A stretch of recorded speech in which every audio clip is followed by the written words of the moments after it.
Hello दोस्तों, स्वागत है आपका थ्रिलर एक्सप्लेन चैनल पे।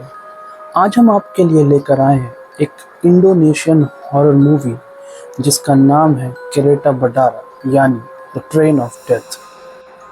ये कहानी एक ऐसे ट्रेन जर्नी के बारे में है जहां एक चलती ट्रेन में पैसेंजर्स का सामना एक बहुत ही भयानक सुपरनैचुरल एंटिटी से होता है और उसके बाद ये जर्नी धीरे धीरे और भी भयानक होती जाती है। तो बिना किसी देरी के ये खौफनाक जर्नी शुरू करते हैं। तो फिल्म की शुरुआत में हमें कुछ वर्कर्स किसी जंगल में ट्रीज को काटते हुए दिखाया जाता है। तभी सीन रात में शिफ्ट होता है और एक छोटे से टेंट में जंगल के उस वर्किंग साइट पे वहाँ के इंजीनियर्स एंड ऑफिसर्स एक साथ एक सरमन को देखते हैं जो उनको वहाँ के ट्रीज को ना काटने के बारे में वार्न कर रहा होता है।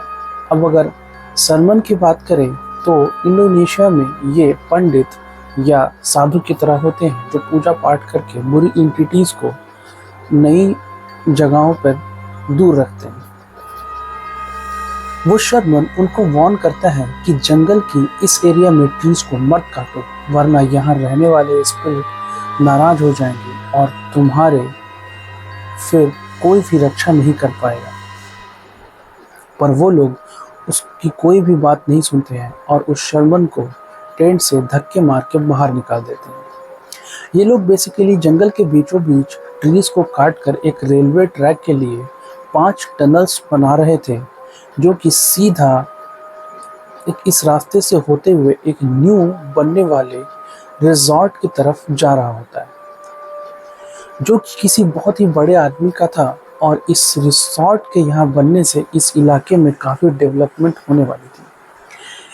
इसी के साथ सीन शिफ्ट होता है और हम उसी जंगल में एक अंडर कंस्ट्रक्शन टनल के पास कुछ वर्कर्स को काम करते हुए दिखाया जाता है। तभी शाम होने की वजह से बाकी सभी वर्कर्स अपना काम बंद करके वहाँ से निकल जाते हैं सिवाय 2 वर्कर्स पाइमेन एंड दार्तो। दोनों यहाँ थोड़ी देर और काम करके एक्स्ट्रा मनी कमाना चाहते थे और क्योंकि उन दोनों की फैमिली में पैसों की बहुत ज़रूरत थी। तभी हम पैमन को एक ट्रॉली में पत्थर भरकर टनल के अंदर जाते हुए देखते हैं। पर जब थोड़ी देर बाद तक टनल से पैमन बाहर नहीं आता तो कोई दौरतों को अंदर से एक स्टोन मारता है।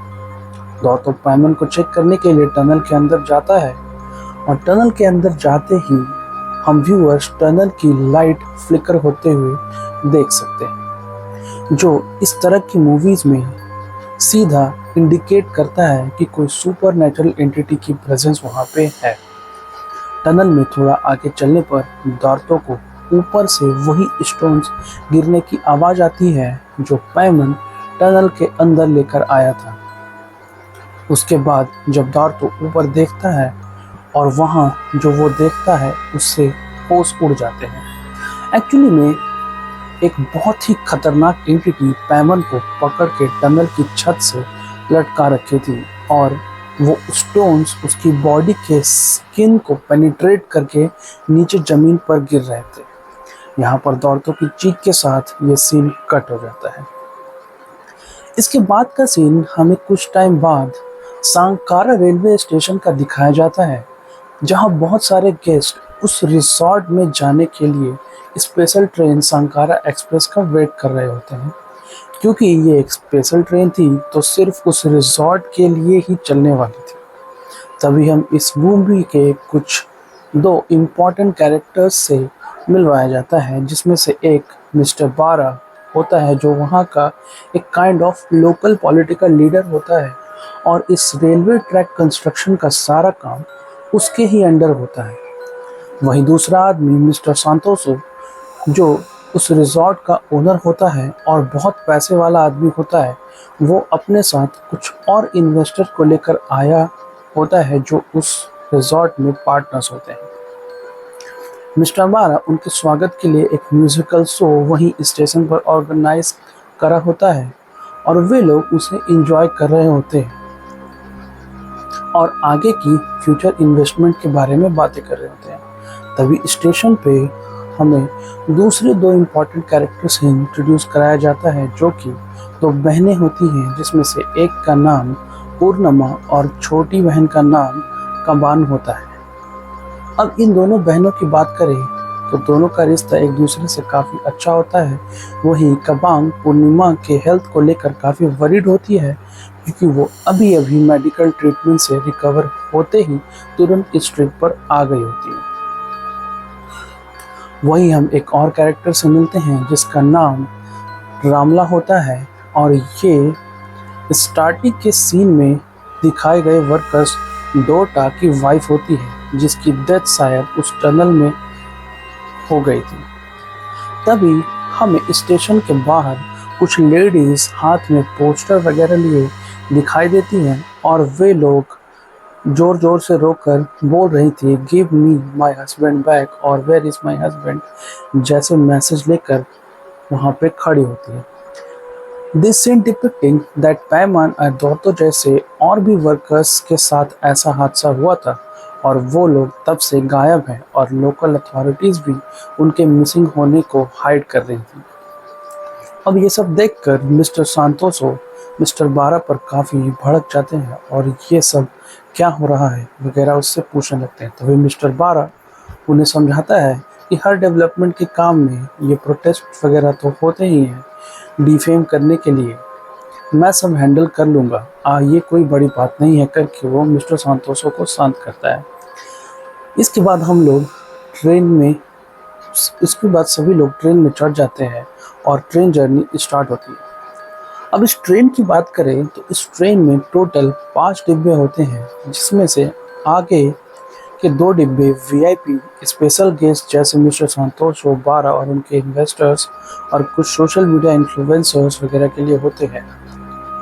वहीं लास्ट के 2 डिब्बे इकोनॉमी क्लास के लिए होते हैं, और इनके बीच एक पेंट्री डिब्बा होता है जो कि वीआईपी और इकोनॉमी क्लास को अलग करता था, और जिसमें फूड एंड कॉफ़ी वगैरह की चीज़ें अवेलेबल थी। वहीं पूर्णिमा और कबान की सीट ट्रेन में लास्ट 5 नंबर डिब्बे में सेकेंड रो में होती है, और ये सब मैं आपको इसलिए बता रहा हूँ क्योंकि आगे इस मूवी में ये डिटेल्स बहुत इम्पोर्टेंट होने वाले हैं। फिर सब लोग ट्रेन में रिलैक्स होकर एंजॉय कर रहे होते हैं, और फिर थोड़ी देर बाद ये ट्रेन जर्नी शुरू हो जाती है। तभी हम व्यूअर्स देख पाते हैं कि रामला जो अपने हस्बैंड दातो को याद कर रही होती है, उसके हस्बैंड 4 नंबर डिब्बे के बाहर उसे दिखाई देता है। वो शौक में उसके पीछे जाती है, पर वो वहाँ से गायब हो जाता है। तभी दातो उसे पेंट्री कार में बैठा हुआ दिखाई देता है, पर वहाँ जाने पर भी उसे अपना हस्बैंड वहाँ नहीं दिखाई देता। वो उसको यहाँ वहाँ देखती है, फिर कहीं ना पाकर वो उसे अपना वहम समझकर वहीं बैठ जाती है। वो मिस्टर सांतोसो से बात भी करने की कोशिश करती है, पर ट्रेन स्टाफ उसे रोक देती है। इधर हम मिस्टर सांतोसो और बारा को स्टेशन पर हुए इंसिडेंट्स को डिस्कस करते हुए देखते हैं। यह सीन यहाँ पर चेंज होकर पूर्णिमा और कबांग की तरफ मुड़ जाता है। तभी पूर्णिमा बाथरूम जाने को बोलकर वहाँ से निकल जाती है, और क्योंकि 5th नंबर डिब्बे के बाहर वेटिंग ज़्यादा होती है, वो 4 नंबर के डिब्बे की तरफ निकल जाती है।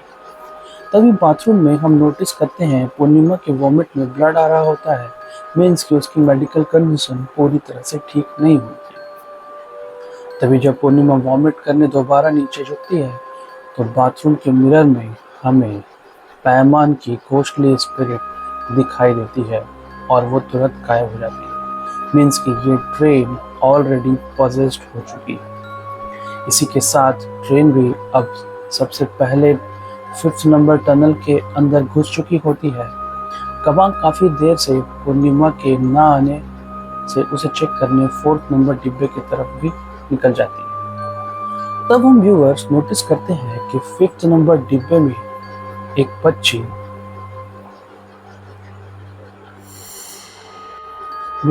को एक पैसेंजर का गोश्त दिखाई देता है, और उसे डिब्बे की लाइट भी फ्लिकर होने लगती है, indicating the presence of evil.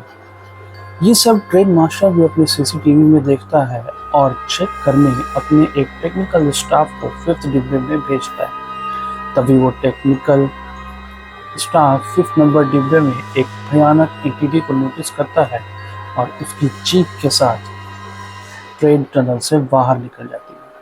इधर कबांग बाथरूम के बाहर पूर्णिमा से उसका हाल पूछती है और इतना टाइम क्यों लग गया वगैरह।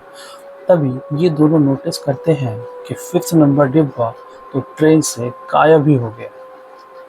अब ये देखकर दोनों बिल्कुल ही शॉक हो जाते हैं और जल्दी से जाके ये बात ट्रेन स्टाफ तेकुन से बताते हैं। ये बात सुनकर तेकुन भी शॉक हो जाता है और टेंशन में जाकर सब चेक करता है, पर उसे भी कुछ समझ नहीं आता। फिर भी वो सबको टेक्निकल फॉल्ट बताकर फिर सबको फिफ्थ डिब्बे से रेस्क्यू कर लिया जा गया है वगैरह बोल के आगे बढ़ जाता है। लेकिन तुरंत ही जाकर ये बात अपने सुपीरियर ट्रेन मास्टर से कहता है। वो भी उसे सिचुएशन हैंडल करने को कहता है और शांति बनाए रखने का एडवाइस देता है। तभी पूर्णिमा फिर से 2 नंबर डिब्बे के वॉशरूम यूज करने चली जाती है। तभी हम देखते हैं कि कबांग के पास पूर्णिमा के डॉक्टर का कॉल आता है। दरअसल पूर्णिमा अपना ट्रीटमेंट पूरा किए बिना ही हॉस्पिटल से भाग आई थी और इस बारे में उसने कबांग से कुछ भी नहीं कहा था। अब ये बात जानकर कबांग काफी शॉक हो जाती है और वो पूर्णिमा को इस बारे में कन्फ्रंट करती है। वो पूर्णिमा से काफी नाराज हो जाती है कि वो अपना ट्रीटमेंट पूरा किए बिना उसे यहाँ झूठ बोल कर ले आई है। और अब इस पॉइंट पे पूर्णिमा कहती है कि वो अपना बचा हुआ टाइम अपनी सिस्टर के साथ ही बिताना चाहती है। हाँ दोस्तों, पूर्णिमा को लिवर कैंसर होता है और उसके पास टाइम बहुत कम बचा होता है। अब ये सीन दोनों सिस्टर के बीच काफी इमोशनल हो जाते हैं और दोनों एक दूसरे को शांत करती हैं। तभी हम व्यूअर्स देखते हैं कि तेकुन ट्रेन के न्यू सर्किट बोर्ड में कुछ चिपचिपा सा एलजी टाइप देखता है, जो कि काफ़ी शॉकिंग था क्योंकि न्यू ट्रेन में ऐसा होना पॉसिबल नहीं था। तभी तेकुन की नज़र पास के विंडो ग्लास पर जाती है और उसे वहाँ रिफ्लेक्शन में अपने साथ मरे हुए वर्कर्स की गोश्त दिखाई देते हैं और ये देख तेकुन काफ़ी डर जाता है। तभी वहाँ ट्रेन मास्टर आता है और तेकुन को देखता है और उसे डरा देख उसे खुद को कंट्रोल करने बोलता है और उसे बाकी पैसेंजर्स का ख्याल रखने बोलकर निकल जाता है। तेकुन आकर पूर्णिमा कबांग एंड मिस्टर रामला को वीआईपी डिब्बे में जाने का ऑफर देता है। उसे टेक्निकल फॉल्ट की वजह से उनका सामान फिफ्थ डिब्बे में रह गया था, तो उनको ये बोनस पॉइंट दिया जाता है। और अब ट्रेन फोर्थ नंबर टनल के अंदर घुस जाती है और हम सीन फोर्थ नंबर डिब्बे का दिखाया जाता है, जहाँ कुछ सिंगर्स सॉन्ग वगैरह गा रहे होते हैं। तभी अचानक उनमें से एक सिंगर बहुत बुरी तरह से चोक करने लगता है और देखते ही देखते उस ग्रुप के सारे लोग चोक करने लगते हैं। तभी वही भयानक एंटिटी इन सिंगर्स को पोजेस कर लेती है और इनके थ्रू सबको कहने लगती है कि तुम सभी यहाँ मर जाओगे और तुम्हें कोई बचा नहीं पाएगा। तभी फोर्थ डिब्बे की लाइट फ्लिकर करने लगती है और अभी तक हम व्यूअर्स समझ ही गए हैं कि उसी खतरनाक चुड़ैल की एंट्री का टाइम है। इतने में वहाँ मौजूद एक कैमरामैन सबकी पिक्चर्स लेने लगता है और ऊपर देखते ही उसे अपने कैमरे में वो चुड़ैल दिखाई देती है और कुछ ही देर में वो डिब्बे की छत से लटकती हुई सबको मारने लगती है और उस कैमरामैन के फेस को एक ट्री के जैसा बना देती है और उसे जान से मार देती है। तभी ये सब कुछ कबांग पैंट्री डिब्बे से होता हुआ देख कर डर जाती है और हम व्यूअर्स फोर्थ डिब्बे को भी ट्रेन से अलग होता हुआ दिखाया जाता है और ट्रेन टनल के बाहर निकल जाती है। अब ट्रेन में सिर्फ 3 डिब्बे बचे हुए थे। कबांग काफ़ी डर गई होती है और उससे चिल्लाने का शोर सुनकर मिस्टर बारा एंड संतोष भी पैंट्री कार में आ जाते हैं। फोर्थ एंड फिफ्थ डिब्बे को गायब होता देख मिस्टर बारा काफ़ी शॉकिंग होते हैं और मिस्टर संतोष उस पर चिल्लाने लगते हैं कि आखिर ये सब क्या हो रहा है। तभी मिस्टर बारा ये सब एक टेक्निकल फॉल्ट बता रहा होता है और तभी रामला उससे बहस करने लगती है कि ये कोई टेक्निकल इशू नहीं, कोई स्पिरिट का काम है। ये सब को झूठ बताकर मिस्टर सांतोसो को शांत कर मिस्टर सांतोसो को समझा चुका था कि सब नॉर्मल है और बारा की बातों में आ जाता है।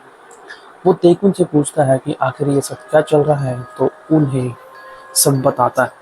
तभी तेकुन हम व्यूअर्स को देख पाते हैं कि बारा को एलगी जैसा चीज भी अपने वीआईपी डिब्बे में दिखता है, पर वो सबसे छिपाते हुए उसे वहां से हटा देता है। वो जाकर ट्रेन मास्टर से ये सब हैंडल करने को कहता है और अगर मिस्टर सांतोसो ने उससे नाराज हो गए तो उनका काफी नुकसान हो जाएगा, इसके बारे में भी बताता है। अब ट्रेन मास्टर उसे बताता है कि ये सब किसी भयानक चुड़ैल का काम है, पर बारा ये सब पे यकीन नहीं करता। तब ट्रेन मास्टर उसे सीसीटीवी फुटेज भी दिखाता है, पर वो उसे ये सीसीटीवी फुटेज डिलीट करने को कहकर वहां से जैसे तैसे मामले को संभालने को कहता है। टेकुन अब पूर्णिमा, कबांग एंड रामला को सेकंड नंबर डिब्बे में ले जाता है और उनके वहां जाने से जो वहां पे वीआईपी गेस्ट होते हैं वो काफी नाराज हो जाते हैं और वहां से गुस्से में उठकर पैंट्री कार में चले आते हैं।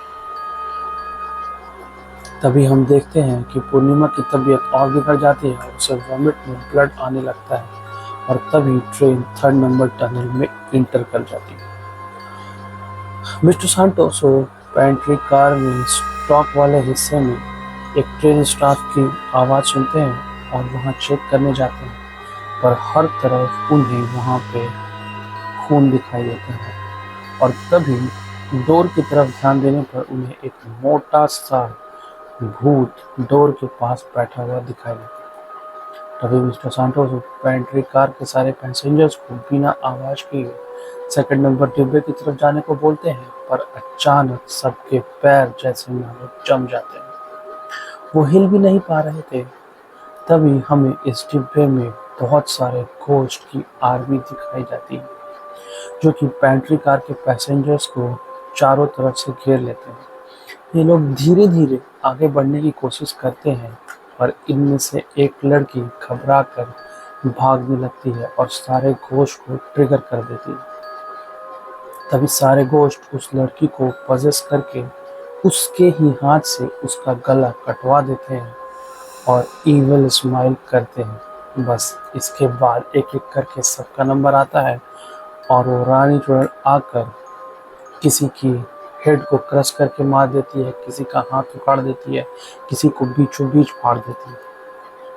और जैसे ही ये सब पूर्णिमा और तेकुन देखते हैं, वो लोग इनको बचाने के लिए डोर ओपन करने की कोशिश करते हैं, पर तब तक काफ़ी देर हो चुकी है। सारे पैसेंजर्स के खून से सना हुआ तीसरा नंबर का डिब्बा भी ट्रेन से अलग हो जाता है और अब ट्रेन में इंजन रूम के अलावा 2 ही डिब्बे बचे थे और ट्रेन फिर से थर्ड टनल से बाहर निकल जाती है। अब इस पॉइंट पे वीआईपी पैसेंजर्स भी नोटिस करते हैं कि ट्रेन से 3 डब्बे गायब हो चुके हैं। वो लोग ये सब ट्रेन मास्टर और मिस्टर बारा से पूछते हैं कि आखिर ये सब क्या चल रहा है। तभी मिस्टर बारा स्मार्ट खेल कर ये सब पूर्णिमा कबांग पे डाल देता है कि ये लोग इकोनॉमिक क्लास के आदमी वीआईपीज को लूटना चाहते हैं। इस बात पे सारे पैसेंजर्स मिलकर तीनों को मारना चाहते हैं और उनमें से एक कपल का हस्बैंड एक पोर्टल नाइफ से उन पर हमला कर देता है। तेकुन आकर उनसे भिड़ता है और उनकी जान बचाता है और इसी धक्का मुक्की में बॉटल नाइफ पूर्णिमा के हाथ लग जाती है और गलती से वो आदमी उस बॉटल नाइफ पर गिर जाता है और उसकी जान चली जाती है। अब इन बात से सबको यकीन हो जाता है कि ये लोग कहीं ना कहीं इन लुटेरों के साथ मिले हुए हैं और सभी मिलकर इन्हें लूटना चाहते हैं। तभी कबांग को अपने हाथ में बॉटल नाइफ लेकर उन्हें धमकाती है और जैसे तैसे करके अपनी जान बचाकर फर्स्ट नंबर डिब्बे में चली जाती है। पर मास्टर जो है वो डोर बंद कर लेता है, लेकिन तभी तेकुन आकर इमरजेंसी ओपनर से ग्लास तोड़कर डोर को ओपन कर लेता है और तीनों उसके अंदर चले जाते हैं। तभी ट्रेन सेकंड नंबर टनल में एंटर करती है और इसके साथ ही वो चुड़ैल फिर से सबके सामने आ जाती है। और इस पॉइंट पे सारे पैसेंजर्स को रियलाइज़ होता है कि ये सब कोई सुपर नेचुरल एंटिटी कर रही है। और यहाँ पर चुड़ैल को, और तभी उस चुड़ैल का खूनी खेल फिर से शुरू हो जाता है और वो एक एक करके सभी को उस डिब्बे में दर्दनाक मौत देती है। और ट्रेन सेकंड और ट्रेन टनल से निकलते ही सेकंड डिब्बा भी ट्रेन से अलग हो जाता है। इस पॉइंट पे सारे पैसेंजर्स को रियलाइज हो जाता है कि ट्रेन के टनल में जाने से ही वो चुड़ैल अपना हमला करती है और सभी लोग ट्रेन को लास्ट टनल में जाने से पहले रोकना चाहते हैं। और मिस्टर 12 जो होता है वो ड्राइवर से ट्रेन को और तेज चलाकर रिजॉर्ट जल्दी से जल्दी पहुंचाने को बोलता है। और अब इस पॉइंट पे इंजन रूम के अंदर मिस्टर 12 और बाकी बचे सारे पैसेंजर्स में फाइट होने लगती है और ट्रेन को रोकने के लिए वे दोनों आपस में ही लड़ने लगते हैं। बट इसी लड़ाई झगड़े में टेकुन को धक्का लगने से वो ट्रेन से बाहर गिर जाता है और एक खंभे से टकराकर उसका सर धड़ से अलग हो जाता है। अब ये देखकर सभी शॉक हो जाते हैं क्योंकि स्टार्टिंग से लेकर अभी तक ये टेकुन ही था जो सबको अच्छे से हैंडल कर रहा था। ये देखकर मिस्टर 12 भी काफ़ी शॉक हो जाते हैं और रुक जाते हैं और सब उसे काबू में करके एक जगह हैंडकफ करके बैठा देते हैं। अब इस पॉइंट पर भी 12 अपने आप को कवर कर रहा होता है और वो सभी की जान बचाने के लिए ही ट्रेन को जल्दी से जल्दी रिसॉर्ट पहुंचाने के लिए कितना मेहनत कर रहा था ये बताने लगता है। अब इस पॉइंट पे ट्रेन मास्टर जो 12 का ही आदमी था रिवील करता है कि 12 ने जानबूझकर ट्रेन के ट्रैक को इस जंगल के बीचों बीच बनवाया ताकि उससे इसे बहुत ज़्यादा प्रॉफिट हो सके, वरना एक अल्टरनेट वे इस जंगल के दूसरे तरफ से होकर भी जाता था।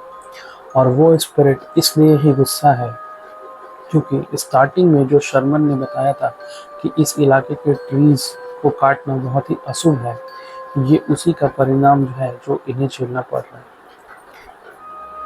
अब इस पॉइंट पे ट्रेन को टनल से पहले ही रुक चुकी थी और सभी पैसेंजर्स अब राहत की सांस लेते हैं।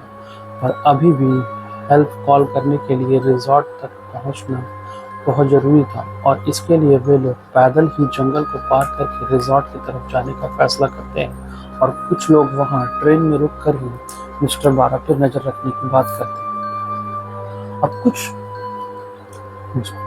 इसके बाद कुछ लोग जंगल में निकल पड़ जाते हैं और तभी वे लोग धीरे धीरे जैसे जैसे जंगल की तरफ बढ़ते हैं तभी उन्हें वहां पर वापस से रानी चुड़ैल दिखाई देती है।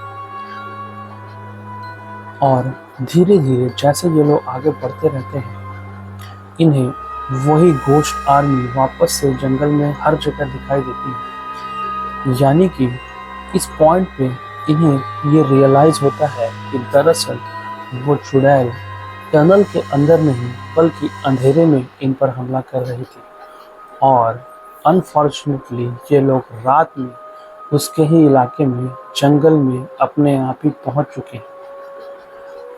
और यहाँ पे सभी स्पिरिट एक एक करके सारे पैसेंजर्स को अपना शिकार बना लेती है। पूर्णिमा और कवान जैसे तैसे इससे बचते हुए आगे बढ़ रहे होते हैं पर एक जगह आकर ये भी फंस जाते हैं और रानी चुड़ैल इनको खोज ही लेती है।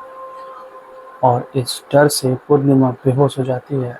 जब वो होश में आती है तो देखती है कि रानी चुड़ैल सभी को मारकर ट्री में कन्वर्ट कर देती है।